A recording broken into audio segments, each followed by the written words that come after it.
പുഴുക്കെല്ലാം റെഡിയായി. ഇഷ്ടമായ രാത്രി സ്പെഷ്യൽ ഒരു പുഴുക്കാണ് ഇന്ന് ഉണ്ടാക്കുന്നത്. വാഴക്കയും ക്യാരറ്റും മുറിച്ചെടുത്തതാണ്. കുറച്ച് മഞ്ഞൾപ്പൊടിയും ഉപ്പും ചേർത്ത് കടലും ചെറുപയറും കൂടി വേവിക്കാൻ വെച്ചിട്ടുണ്ട്. പച്ചമുളകും തേങ്ങയും കൂടി ചതച്ചെടുക്കാം. കടലയും ചെറുപയറും വെന്തിട്ടുണ്ട്. വാഴക്കയും ക്യാരറ്റും കൂടി ചേർത്ത് കൊടുക്കാം. മഞ്ഞൾപ്പൊടി ചേർത്ത് കൊടുത്തു, ഉപ്പ് ചേർത്ത് കൊടുത്തു.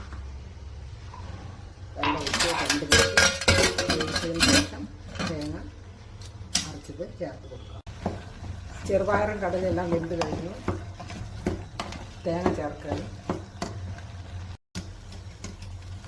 തേങ്ങയെല്ലാം ചേർത്ത് കഴിഞ്ഞ് കടുകും വറ്റൽമുളകും ചേർത്ത് വറവ് ചെയ്ത് കൊടുക്കാം.